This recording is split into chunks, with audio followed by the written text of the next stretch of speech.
In frontline regions, reports and video clips circulating on social media this week appear to show Ukrainian forces targeting small groups of Russian troops moving by motorcycle along exposed rural routes. Some posts attribute the footage to elements associated with the Azov Brigade, describing coordinated engagements that combine aerial reconnaissance with precision ground fire.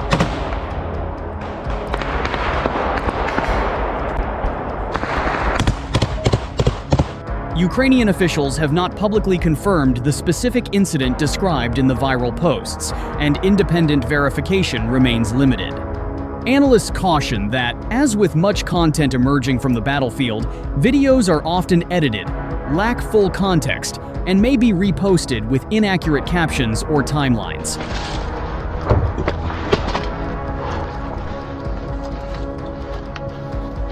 Military observers say the use of motorcycles and other light vehicles has increased on both sides in certain sectors, particularly where larger armored platforms are vulnerable to drones, mines, and artillery.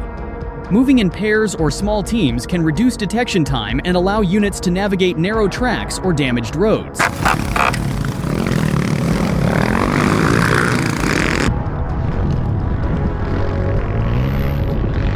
Light mobility is a response to a very dense surveillance environment, said one European security analyst, noting that low-cost drones have made it harder to mass forces without being detected.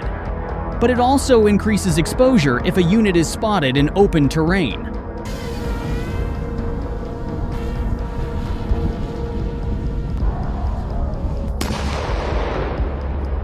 In the videos being shared, riders appear to travel singly or in short intervals along dirt paths. Commentators online have suggested that such spacing is intended to limit losses from a single strike.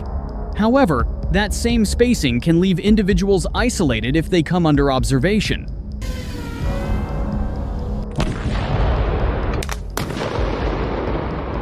Since Russia's full-scale invasion in February 2022, both Ukrainian and Russian forces have expanded their use of unmanned aerial systems for reconnaissance, target acquisition, and strike coordination. Small quadcopters can provide real-time video feeds to ground units, enabling what analysts describe as sensor-to-shooter, links where a spotter identifies a target and relays coordinates or cues to a sniper or other precision asset.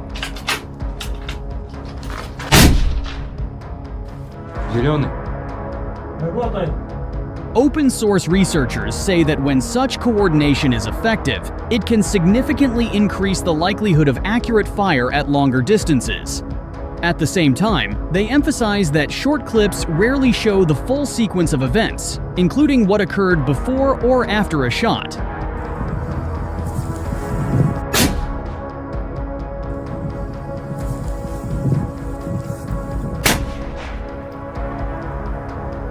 Organizations such as Bellingcat and the Institute for the Study of War regularly analyze battlefield imagery, but both stress the difficulty of confirming specific claims without geolocation, timestamps, and corroborating sources.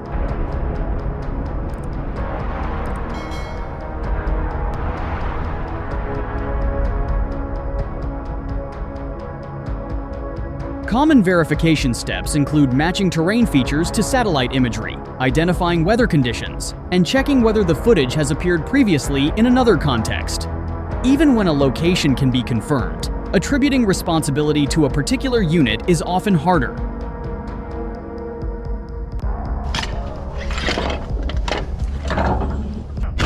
Viral posts tend to compress complex events into a single narrative, one researcher said. Responsible reporting requires acknowledging uncertainty. Under international humanitarian law, including the Geneva Conventions, combatants may target opposing combatants during active hostilities, provided they follow principles such as distinction and proportionality.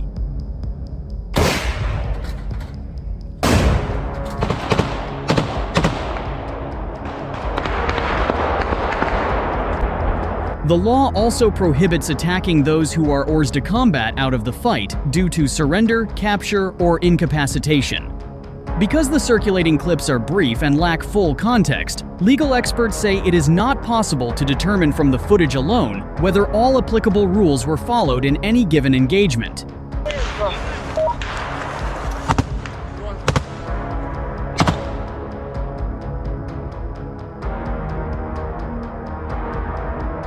The conflict has been accompanied by an intense information campaign from both sides, with official channels, military units, and supporters sharing content aimed at shaping public perception.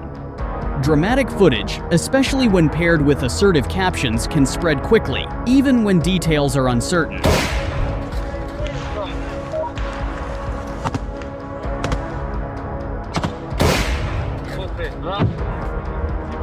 Platforms have taken steps to label or limit some war-related content, but enforcement varies, and reposts can outpace moderation.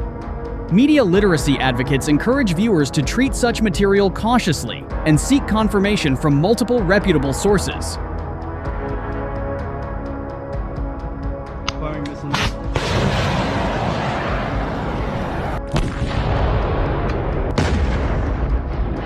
Fighting continues across multiple sectors, with artillery exchanges, drone activity, and localized advances and counterattacks reported by both Ukrainian and Russian sources. The use of lighter, faster transport methods like motorcycles appears likely to persist where terrain and threat conditions favor agility over protection.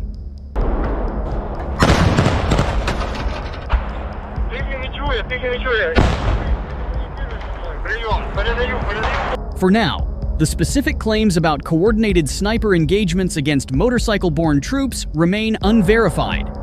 As with many snapshots of a complex war, the clips offer only a partial view, one that underscores both the evolving tactics on the ground and the challenges of understanding events in real time.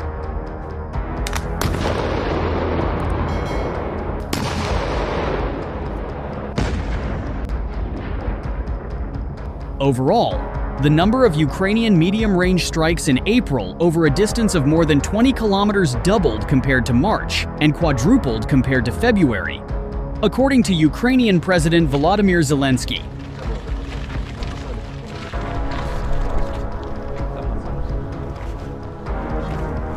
The head of state discusses the findings of the report by the Ukrainian military and the defense minister on the results of April. He notes that the results of destroying the Russian troops were strong. Russia suffers significant personnel losses every month, with over 35,000 killed and badly wounded in April. There is clear evidence for each strike, Zelensky's statement reads.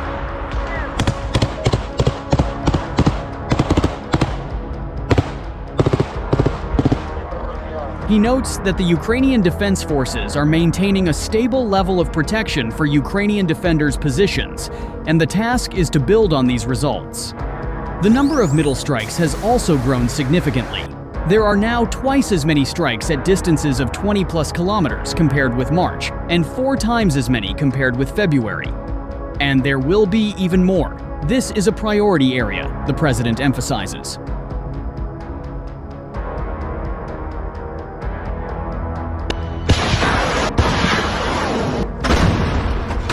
The head of state stressed the need to increase the number of robotic missions. He noted that last month, over 10,200 logistics and evacuation tasks were carried out by the Unmanned Ground Vehicles, UGVs, but added that much more of this work is needed across the entire front. Accordingly, contracting UGVs, their production and supply to the troops must continue to grow.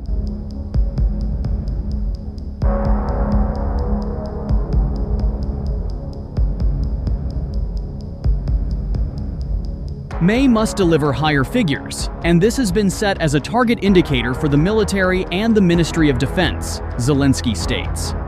The president notes that the ramp-up of production for all types of drones and robotic systems will continue.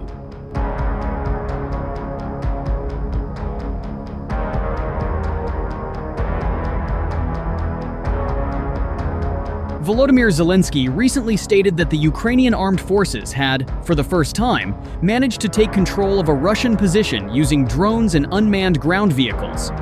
No ground troops were involved in that operation. In addition, Commander-in-Chief of the Ukrainian Armed Forces, Oleksandr Syrsky, reported that in March, robotic systems carried out 50% more missions than in February.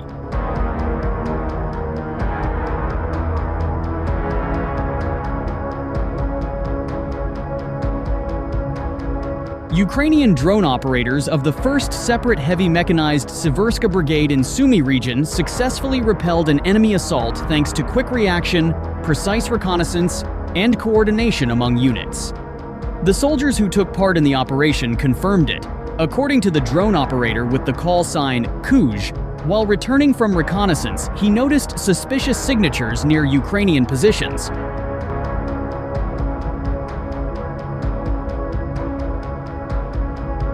After transmitting the information to command, the operator continued the operation with an assault payload. FPV drone pilots joined the defense as well. One of them, call sign Shkola, school, notes that actions had to be as fast as possible to prevent a breach. Everything happened very rapidly, very quickly, so they could not push further. On my tally, there were 2 200 sens and 3 300 sens.